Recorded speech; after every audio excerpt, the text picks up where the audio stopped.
washing can take the life out of your clothes. The fibres in them get damaged, so they look like this under a microscope. Now there's a new concentrated Comfort Ultra Care. With regular use, it protects cotton fibres like these. Your clothes will look and feel great for longer. New Comfort Ultra Care for the life of your clothes. The ambassadors' receptions are noted in society for their host's exquisite taste. Ferrero Rocher. Delicious. Excellente. Monsieur, with this Rocher you're really spoiling us. Ferrero Rocher, a sign of good taste. Excuse me, love, where do you want this? Chicken. Now everybody's heard about the word. The bird's eye chicken's the word. Well, the bird's eye chicken's the word. Bird's Eye Chicken Marinades. A new way to enjoy chicken. Made with succulent white breast coated in a delicious marinade. Only the best chicken passes the Bird's Eye. Is this the powder of the future? They claim their best cleaning ever from the least powder ever. Can you believe that? I find it difficult. Smaller pack, smaller scoop, but better cleaning? I wanted proof, so I talked to the UK's largest independent testing and inspection group. We took 20 of the most difficult everyday stains, like makeup, gravy, clay, and washed them as you do at home. This represents the difference we found on chocolate ice cream and mud. Of the 20 stains, Ariel Future cleaned significantly better on 14, and just as well as Ariel Ultra on the rest. That is very impressive evidence. But what about the claim from the least powder ever? I asked the washing machine experts at Hoover. With a pack that's so much smaller, do you still get the same number of washes? We tested it using the tiny scoop against Ariel Ultra, and pack for pack it gave the same 22 washes. And the cleaning? Even better, so yes, it does work. I was looking for proof, and I believe I may have seen the powder of the future. 27 gallons of chlorine, 312 tons of airborne particles, 136 late nights,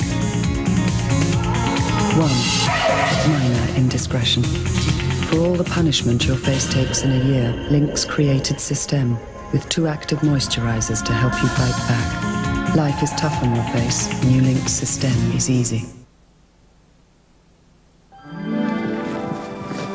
A hard old day's work, eh, John? Yep. Those McCoy's potato chips you're eating? Yep. The ones that are cut real thick? Yep. Cooked golden as a Montana sunrise with that big potato taste? Yep. That's your last one? Yep. Sure am hungry. Hey, Tom, you should have said something.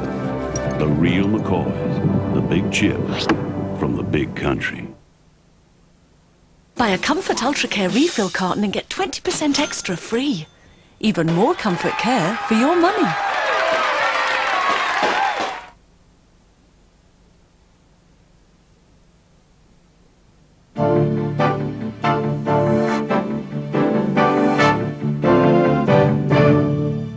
Crime Stoppers need your help in tracing the man seen nearest the door here who asked to look at a gold chain at a jeweller's in Bradford on Christmas Eve last year. As the shop assistant was distracted, the man escaped from the shop with the chain, which was valued at £600. Do you recognise him? And what about this man? Police would like to speak to him about the use of a stolen credit card to draw over £400 in cash from the NatWest Bank at Willoughby in Hull. The card has been used to obtain nearly £1,800 in all. Can you tell Crime Stoppers his name?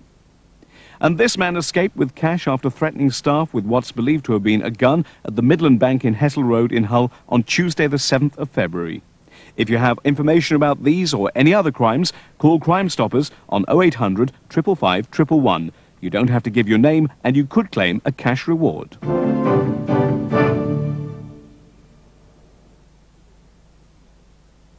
At 10:40 tonight, Bob Wilson introduces football action with Champions League highlights of the second leg quarter-final matches. But now in Yorkshire at 10 o'clock, we join ITN.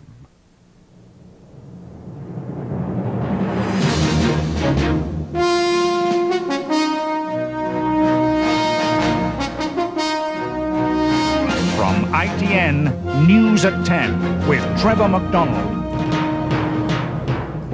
Chancellor says feel-good factor may not return for 2 years. Grobelaar, released on bail, insists he's innocent. Jerry Adams courted by New York's rich and famous.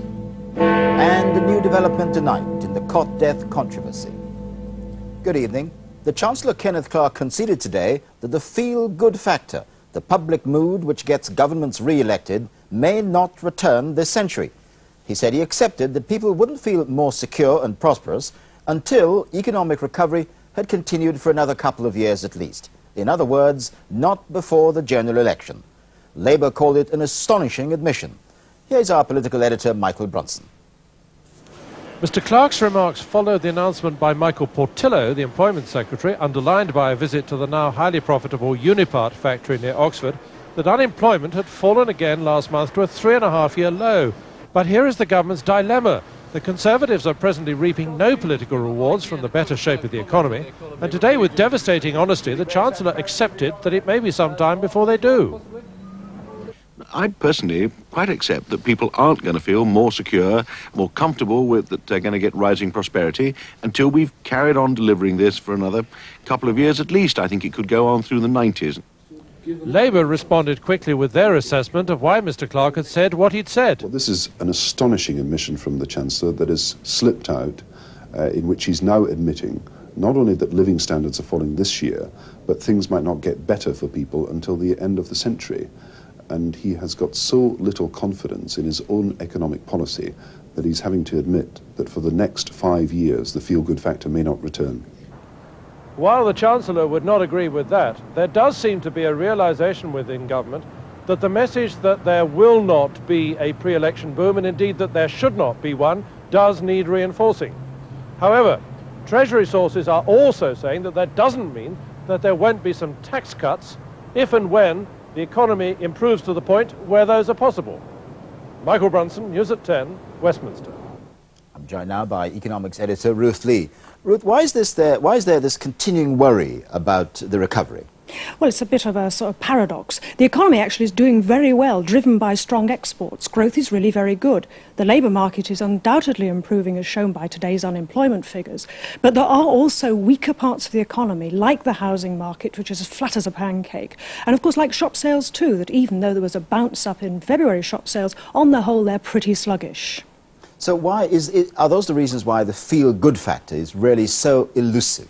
Well, I think that's part of the reason, because clearly the very flat housing market doesn't help people feel good, neither does weak shop sales. In addition to that, people have suffered the lethal combination of higher taxes and higher interest rates recently, and there's more to come, for goodness sake. In addition to that, even though the labour market is improving, people still feel insecure about their jobs, as shown today by British Aerospace laying off another 1,300 people.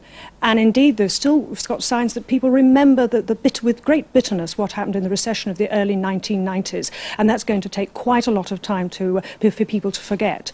But I think as the recovery does continue and as the jobs market continues to improve, then bit by bit the feel-good factor will start to pick up, but it'll be a very, very slow improvement. And in addition to, of course, we might see some tax cuts next year, and that will help the feel-good factor as well, but it's a long haul. Ruth Lee, thank you. The Conservative Party chairman Jeremy Hanley got himself into hot water today with an attack on Labour councils. He said there tended to be corruption among them and stood by the remark when he was challenged. We can produce for you the evidence of what is happening in local government throughout the United Kingdom. And Labour local government tends to be corrupt. It tends to serve the wrong interest. Mr. Hanley was launching the Conservatives' local election campaign. Labour said he was silly and out of his depth, and if he had any evidence of corruption, he should take it to the police. The 3 English Premier League footballers arrested yesterday were all freed today on police bail. John Fashanu and Bruce Grobelaar, through their lawyers, immediately denied having any part in any match rigging. Hans Segers, the Wimbledon goalkeeper, was the 3rd player released without charge. ITN's Robert Hall has been following developments.